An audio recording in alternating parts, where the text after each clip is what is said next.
din ng hardware, ang GGE Minimart! Yay! Ilang years na ito, madam? 6 years na. Wow, 6 years. At ito naman ay convenience store. Yes. Alright, bigyan mo kaming tour. Okay, let's go! Let's go! Start from here! Ayan guys, so dapat pag may Minimart, importante meron tayong Ice! kasi ang Jensen is home of sunlight. That's why marami kaming stock na Yellow! Kaya guys, diretso na kaming tour na to ha. Wala nang paikot-ikot pa. Oh wow, french fries para sa amin. babaksin namin to later.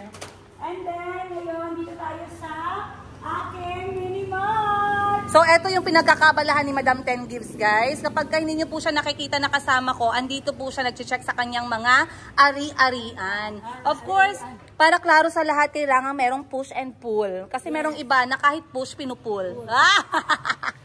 Ayan, so nandito tayo ngayon sa aking Minimart. Welcome, guys. Salamat po. So, as usual, hindi mawawala ang mga junk food sa tinatawag or chichirya or mais-mais. Wait lang, question of the day. Anong pangalan ng Minimart na to? GG Minimart, which is Glory, Jerry, and Love. Wow! Kaya pala. Enterprises pala yun. Ayun, ang galing kaya pala. Ganun ang mga pangalan ng mga business. Eh, yung hardware mo, anong pangalan nun? Triple Jer Hardware dahil tatlo ang anak namin. Jerry Bea, Jericho, Jerry 7. Jer.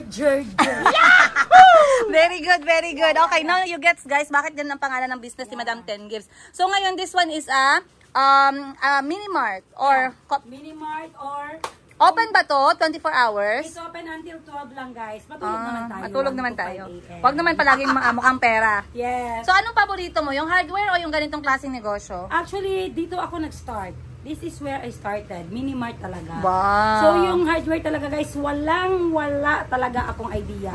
I just wanted to learn from the actual.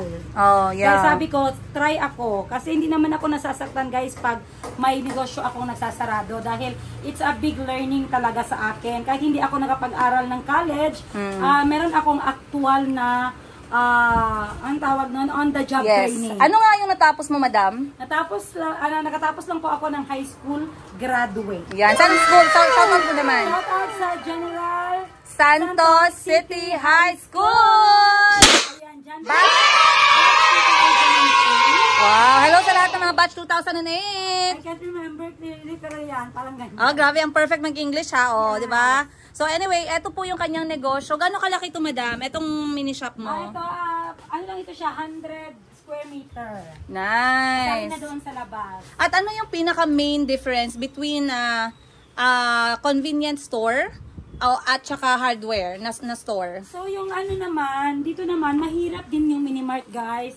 Kasi kailangan i-monitor mo yung date of expiry ng bawat item. Oh, yeah. Kasi usually ng mga tindahan na nagsasarado ay hindi nila na-monitor ang kanilang stocks na nag-expire na. Another thing, pag hindi mo na-monitor yung stock sa isang ganitong klaseng business, malaki yung chance na kuha lang ng kuha. Yes, that is the most important. Inventory. Inventory, yes, correct. Kailangan stricto ka talaga sa bilang ng lahat ng items. Nice. Actually guys, dito sa amin, nagsatak lang talaga kami bawat item ng 12, 6 to 12 item per item. 6 to 12 pieces per item. Per item. Para mabilis mamonitor. Yes. So, halimbawa, mag-a-add kami, may na dalawang natira sa stante, kailangan sa system namin, dalawa din ang natira. Okay. Kasi pag isa na lang ang natira sa stante, ibig sabihin may losses na tayo isa. Yes. And that should be fine. And for 6 years of this business, alam mo na itong mga galawan dito. Alam ko na dapat hindi mag-stock ng marami. Madam, I have this very important learning, no? And I want you to say your own experience about this. Open a business that you know. Yes. What can you say about that? Number one, I think that's true. Dapat mag-open ka ng business na dapat alam mo. Kasi meron talaga, kasi nag-try ako ng business ng food. Hindi naman kasi ako marunong magluto guys, at hindi ako marunong kahit simple na maluto, hindi talaga ako marunong, kaya bawal talaga akong mag-open ng business na food related, na yung mga luto-luto, ganyan. Kasi mahirap talaga guys, nag-close talaga yung business ko na nag-open ako ng ganyan. Pero yung ganito, nag-start ka from scratch. I do remember when you have the Wawa cart. May picture ka nun, diba? Pinpoint mo dito, ayan. So ito yung Wawa cart dito sa gilid. dati. Yan. Ito yung Wawa cart ko dati. And then I just realized na iba pala talaga yung income mo na meron na nagtitinda ka ng yung parang ikaw yung nag-e-effort, na ikaw yung nagkakapital, iba talaga yung income. Yes. Kaysa sa nagtatrabaho ka. Kaya ngayong negosyo, hindi mo naman nasabi na ano talaga, na magiging successful ka, pero ang akin kasi talaga is rolling talaga. Yes. Hindi ko talaga ginagasto yung profit ko. Ang profit ko, sinasali ko talaga sa kompra. Bakit I took this time to interview Madam Ten Gives? Sa lahat ng mga kilala ko na nagnenegosyo, lalo na sa mga startup business, maganda kasing panoorin si Madam Ten Gives magnegosyo eh. Kasi marunong siyang tumingin sa losses, and she respects her losses as much as she respects her wins. That's what I saw about her. Tanggap niya kapag meron siyang mga losses. She knows when to stop. She knows when not to fight when it comes to business. And I really like that about her kasi minsan, as a small business people, right? When we lose something, when we close our shop, we feel really bad. We are discouraged, we are depressed. Kasi we lost, in our head, we lost the money, we lost the time, we lost the energy, we lost the vision, right? But for Madam Ten Gives, it's always something, there is always something positive side. Always. Kaya nga na-mention niya na she doesn't feel regret, very regret, or too much regret kapag nagsasara yung business niya kasi she will not know or she will not understand the business if she did not do that. And you are always one step ahead or at least meron kang knowledge na nadagdag sa'yo kahit na-close yung business mo. Anong business mo yung nag-close? Let's talk about that by the way. Baka sinasabi ninyo lahat ng negosyo ni Madam Ten Gives, patok, successful, milyonarya. Let's talk about the business na nag-close, na nasaktan si Madam Ten Gives pero she moved on. Anong business ba yun? Actually, nag-open ako guys ng bar at saka ng milk tea house. So, it doesn't, hindi talaga ako nag-prosper doon. Kasi number one, pag inalisan ka ng chef, ng mangluluto, nagtitimpla ng mga drinks, tapos wala ka talagang alam, go down ka talaga. So, hindi na ako umulit. Yes. Even though nag-spend ako ng many hundreds of money doon. Hundreds of thousands. Hindi ako nasaktan ng bongga. Kasi yun yung way ko to pay my learnings. Kasi hindi nga ako nakapagtapos ng pag-aaral. Kaya kailangan yun yung sinasabi nila na mahal talaga ang experience. Yes, yan lagi niyang sinasabi sa amin. Actually, laging sinasabi sa amin ni Madam Ten Gives kapag meron kaming pinanghihinayangan, kasi lagi niya talagang bukang bibig, mahal ang experience. Mahal hindi lang about money, but about the time that you lost. That's true. Yung energy mo, yung effort mo na nawala. Kasi may time ka na puro ka lang sa business wala ka na sa family. Tapos magda-down yung negosyo mo. Grabe yun sa anxiety level mo, sa feeling mo, sa discouragement mo sa sarili mo, self-pity. Pero sa amin kasi sa family, parang ako lang kasi yung talagang yung motto ko is be positive. Yes, In totoo. other way, kung may nangyari man sa iyo na mas nagpapababa sa iyo, just think of it as a positive way. I do remember, speaking of positive, let me just tell you guys, it's not about business pero when I got pregnant with Mayumi, knowing with all those things happening in my marriage, the reaction I had, guys, I really cried. Kasi yung hindi ko talaga matanggap na merong isang darating. Kasi in my head, I already planned na 3 lang talaga yung anak ko and we are moving on together. Na 3 yung anak ko plus ako 4 kami. But then, God has a better plan. And yung una kong tinawagan talaga nung nalaman ko na nag-positive yung aking test, si Madam Ten Gives, grabe talaga yung iyak ko, guys. You should have seen that. I did not record that, but I cannot forget. There was no recording of that. I cried a lot. Hindi matanggap ng puso ko na hindi nasunod yung vision ko ba, ganon. Actually, may message ako sa kanya, screenshot mo dito. Yung about doon. Kasi ang una talagang sinabi sa akin ni Madam Ten Gives, bakit ka umiiyak? Diba? Bakit ka umiiyak? Ang bata, ang baby ay laging blessing sa buhay natin. So, just that one word, guys, just know na kahit na anong mangyari sa buhay ko, naming magkakapatid, lagi yan siyang positive. And look at where are we right now. We have Mayumi in 7 months. Extremely pretty and healthy. They're extremely pretty, extremely healthy, extremely peaceful. Right? Laging sinasabi ni Madam Ten Gives. Walang problema talaga siya. And she's a girl. That's the point. May kasama na si Princess sa hirap at ginhawa. So that's my point to her. Yes, may mini princess na kami. Will help you. Yes. In your other Balik tayo sa negosyo, Madam. Thank you. O dito na part, bakit meron kang mga alcohol? Malakas ba dito yung alcohol? So ito, yes. Actually guys, isa sa pinakamalakas sa isang tindahan ay ang mga inumin. Kasi tayo mga Pilipino, we are celebrating always. Small wins, big wins o nag-ano talaga tayo, nagalikor. Kaya yun ang malakas sa akin. So nag-display ako dito ng mga imported din. Nice. Kasi may mga tao din na gusto din yung mga imported, yung from SNR. Meron din ako yung mga ordinary lang. Ayan. At anong month, dito sa location mo na to ha, which is Doña Soledad, General Santos City, katabi ng hardware mo na Triple Jer, anong month yung pinakamalakas yung benta mo dito? Yung pinakamalakas talaga guys is ang December. Ayun. Wherein nga everyday merong Christmas party, everyday merong mga party. Yun talaga guys, Yes. December. Kaya pag December, full pack talaga ang lagayan ko ng mga stocks dito. How do you maintain your shop knowing that you are so busy? How do you make sure that your shop is clean, organized, and they are all properly arranged? Paano mo nagagawa So yan? every shop ko guys, meron akong monitoring sa cellphone ko. Every shop, nag-spend ako ng CCTV. So that even though wala ako dito, I can monitor them. Even the staff, kung nag-aayos, kung naka-uniform, kung na-late, ayan, monitor dyan lahat kahit wala ka sa business mo. Yun ang nakaganda sa technology ngayon. At isa pa dapat sa manager mo rin. Yung manager ko si Madam Bibi guys, stricta talaga yon when it comes to business. Yes. Parang nakapi niya sa akin na dapat stricto talaga from inventory up to sa cleanliness ng store. Nice. But I'm sure she started as scratch as well, right? Yes. So, paano mo ino-organize yung mga stock mo dito? I can see this one is the baby part, and then this one is the alcohol part. Bakit nagkatabi yung baby at alcohol? Kasi yung baby, alam niyo yun sa Mercury, di ba? Yung mga gatas nasa likod lang nila. So, ginaya ko dito sa counter, dito ko rin nilagay yung gatas. Tapos, Ayan. nagko-contemplate yung tatay. Tapos dito Bakit yung wala mga na daw siyang mahalin. budget sa alcohol kasi dito na daw napunta. And then, dito you have your cold drinks. Yeah, hindi nawawala talaga ang 4 doors ko na mga ref sa mga store ko kasi ang mga tao guys naghahanap talaga ng malamig. Kaya nagkakapital talaga ako ng magandang ref sa mga Nice. stores ko. Eto, binili mo ba talaga yung ref na yan? Yes, this one. Akala ko kapag nagdi-display ka ng items ng isang kumpanya, they are giving you fridge. Sa ang iba talaga hindi talaga nagbibigay. Kaya kaysa hintayin ko sila, sayang yung profit na mangyayari doon eh. Sa paghihintay ng pagbigay nila ng ref. So, nagbili na lang ako total. This will serve you 5 to 7 years. It's Malakas okay. ba yung kuryente niyan? Hindi po. 4 doors lang siya pero maliit lang talaga ang ano niya. Nice. And then sa taas, meron kang diapers. Yeah, diapers, Then, malaki dito dito. na side, Dito yung adult diaper, water School area, supplies. School supplies area. then this one here. Drinks area. Aha. Dilata area. Ketchup. Asukal. Eto, meron din siyang ice cream sa loob. Yes, ice cream. Oh, nice. Red wine area. Nice, nice. Tequila. Dito sabon, napkin, everything.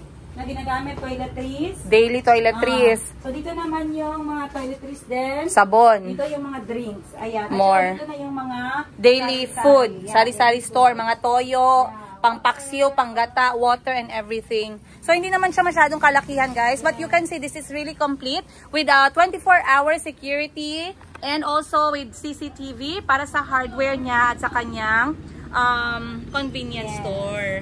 So, ilan yung staff mo dito everyday? Everyday, I have only 2. Kasi overdraft na po pa magtatlo pa. Kasi magkano lang naman talaga ang patong ng mga item. Yeah. So at least meron akong opener at meron din akong closer. At the same time, pag mag-busy time, 5 p.m. to 8 p.m., at least dalawa sila naka-duty. Nice. Oh, pinaisipan talaga ni Madam Tengiz. Yes. Siyempre, 6 years ka ba namang open? Dapat alam mo na yung mga ganyan. So, ano naman dito yung mention mo na yung pinakamahirap na part is yung mag-expire yung mga, Yes, how do you manage yung expiration ng mga item? Na losses na ba yun sa'yo? Yes, that's a losses. That's a big losses for us. Kaya nga, stricto kami. Every time na nagre-refill kami, halimbawa ito, dalawa na lang itong piwi. Bago siya i-refill, i-check yung yung Expiration. para malaman namin kung pwede na ba siya i-pull out at pwede na ba namin i-consume sa bahay. Nice. Ayan. Para hindi lang po siya masayang, at least nakukonsume na lang siya bago mag-expire. Ano naman yung favorite part mo about the convenience store business? Ang favorite part ko is yung palagi siyang nare-refill. Yan. Yung palagi kami nagkukumpra dahil mabilis siyang ma-refill. Yes. Kasi compounded na yun eh. Once na-sale ko na siya, syempre may tubo na yun, ikumpra ko na siya ulit. Kaya ang feeling ko, mabilis talaga ang paglaki ng business ng minimum. Kasi si Madam Tengiz, guys, hindi siya naniniwala sa pagpapatulog ng pera. Yes. I don't like. Yes. I don't like to put money in the bank. I want it to roll every day. You see? You see, guys? And everything that I learned about money and business, just know that I am getting it from my sisters. I did not get those ideas by myself or from the internet. Every time na meron akong mga doubts, questions, gusto ko mag-brainstorm about negosyo, talagang mga kapatid ko yung number 1 ko na nilalapitan. Bakit? I know all my sisters started from scratch. I know na yung mga problemang bago ko pa madaanan ay nadaanan na nila. Alam ko na yung fact na na-meet na nila yung mga hangal na kaluluwa ng mga tao na pwede mong ma-meet sa mundo ng business. Ayan, lalong-lalo na sa mga ganitong klaseng mga business, guys. Nagpapa-advise ako sa mga kapatid ko. Lalong-lalo na kay Madam Sheena at Madam Ten Gives. Kasi, before I started my business, Mayumi Thailand Closet, I spoke to them about it and I really made sure na i-check nila yung location, i-check nila yung space, i-check nila yung rent. Kasi maganda lagi na meron kang ka-brainstorm. Okay? I understand, yun nga yung lagi sinasabi, no man is an island. You will always need someone else. Let's not be too proud of ourselves, okay? I know that sometimes we might think na I've been there, I've been from abroad, I knew a lot of things, I learned a lot of things from outside, they are very advanced. No. Location-wise, people-wise, public-wise, traffic-wise, you have better to consult those from the local places or yung sa local community. And like I said, my sister started businesses here way back from scratch. Ngayon, ilan na yung negosyo mo, madam? Ilang hardware meron ka? Meron akong 2 hardware, guys. At convenience, ilan? Convenience is 3. So, 2, ayan ang fino-focus mo ngayon. 3 convenience. 3 convenience, 2 hardware. So, yung convenience man na isa, eto. Ito, sa Soledad, Bula, at saka sa Oh, yes. Tiza. Bula is where our mother is working. Then, yung sa Tiesa, yung doon ako nagbibenta ng aking mga gold. And then, dito naman sa Doña Soledad, katabi ng Triple Ger Hardware. Nice. So, ang ganda, guys. And I know sometimes, alam ko na nakita ko yung mga part na nagsasuffer si Madam Ten Gives sa staff eh. Ano nga yung most of the time problema mo sa staff na na pinapaalis mo or umaalis? Number 1 is absence. Number 2 is late. Kasi kung absent ka na hindi ka nagpaalam, that is bad manners. Yeah. wala kang good manners and right conduct. Bad manners yun. Yes. Kasi hindi ka concerned sa may-ari ng negosyo. Kasi dapat, kung may concern ka pa, sana inisip mo na paano yung negosyo. Paano yung tindahan ni Madam. Yes, totoo. Paano yung mga bills, paano yung rents. Gusto ko yung ganong mindset ng staff. Number 2 is late. Kasi pag late ka, hindi ka ready mag-work. Diba? Totoo. Kasi mindset na yan araw-araw na magtatrabaho ka talaga. So why late? What is the reason? I like that. I like that. That is the number 1 that I don't like talaga. Kasi I know, guys, yung mga kapatid ko, they're very considerate eh. Pero hindi kasi sila bobo, right? They are considerate pero they're not stupid. Sorry for the word ha, pero sometimes kind people and nice people are being misinterpreted into someone stupid na mom is so kind, let me do this, let me do that. No, do not ever play your card with people who grew up poor. Do not ever play your card with people who started from scratch, because they are nice but they have their limits. And when you cross that limit, you will not get your second opportunity from the same person, right? Yes, true. Kasi meron siyang mga dito mga staff na umalis and then gustong bumalik.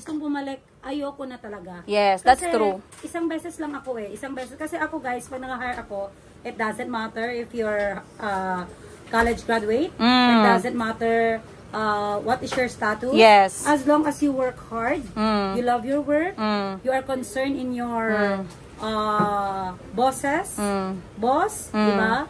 At saka ayoko yung ayan, may mga customer tayo sa trabaho. Yes. Na, ginawa ko na yan, kayo na naman. Ayoko na gano'n. Yes. Gusto ko talaga magtulungan. May concern. Kasi may naabutan ako dito before eh. That was I think last year when I visited this shop. And yung tindahan talaga guys, sobrang dumi, walang pagmamahal, sobrang alikabok, hindi man lang ma-arrange yung mga item. Those kind of employees I don't want to have as well. Kaya nga lagi ko yung sinasabihan kung paano ko na-hire si Miss Giselle, kung bakit gusto ko si Miss Giselle, kung ano yung mga na-appreciate ko kay Miss Giselle. Kasi it's not only about being an employee to your business eh. It's about getting an employee that can love and show care for your business even when you're not looking. Alright? So ngayon nakikita natin lahat dito. Ako guys, first thing ko ginagawa pag pumapasok ko sa tindahan talaga, yung gumaganon ako. Okay, yan maalikabok talaga dito kasi malapit tayo sa daan. Pero everyday, kailangan talaga magpunas. ng mga staff. Ayan, i-remind ko na yung staff na magpunas kasi kakapunas niya lang the other side. So, dito naman siya sa kabilang side. Kasi may mga time naman na hindi talaga busy eh. And, as you can see guys, merong mga CCTV at klaro po yung mga voice dyan. Merong isang beses, eto, chikahan ko kayo ha, this is out of the book.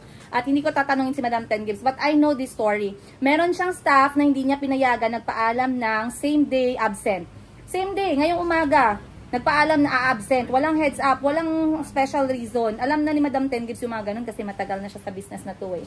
Nagpaalam, ngayon hindi pinayagan kasi hindi nga nag-heads up. Walang mag-aasikaso ng shop, okay? So ngayon, yung CCTV, meron yan siyang voice.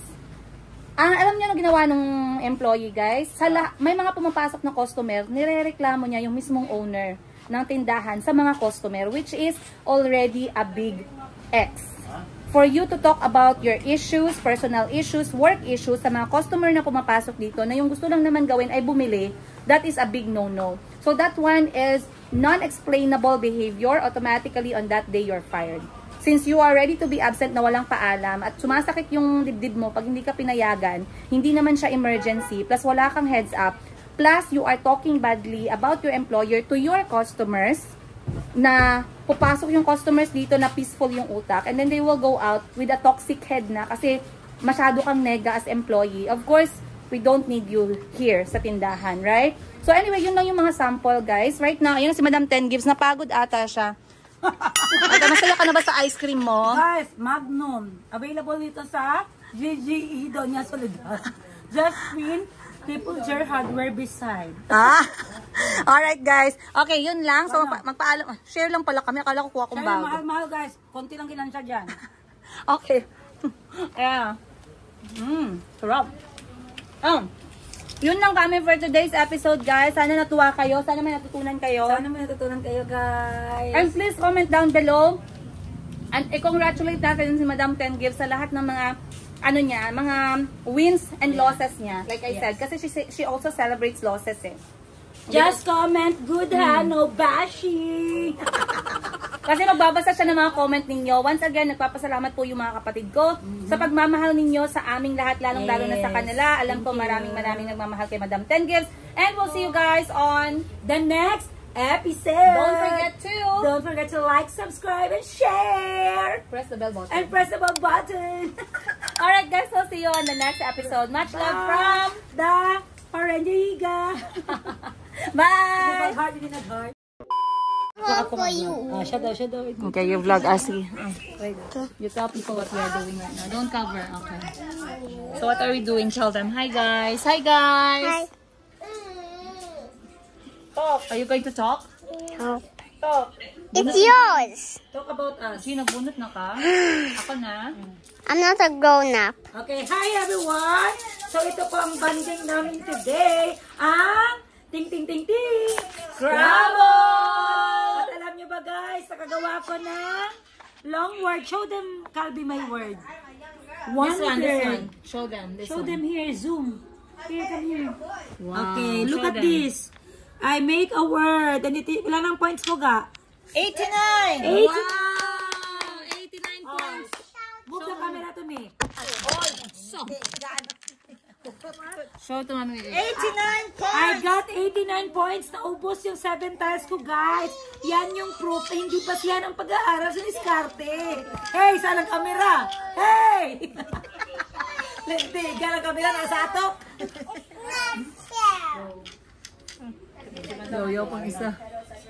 Come here, Ning. We play here, Ning. Sabat to guys.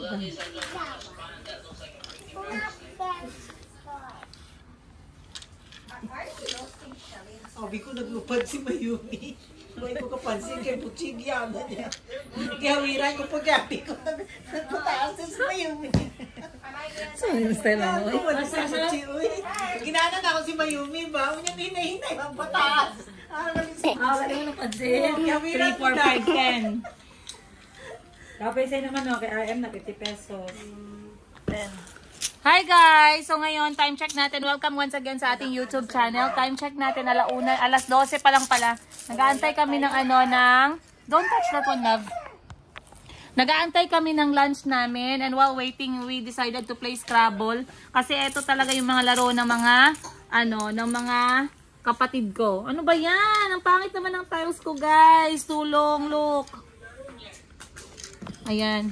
So, dito nagkakaalaman kami kung sino pa yung may mga vocabulary sa utak nila. Yes, that's true. Normally Ako ang normal. Where's my face, anak? Normally, I have the biggest point. yes, ang swerte ni Madam Tengil sa paglalaro talaga ng Scrabble. Magaling siya sa letters eh.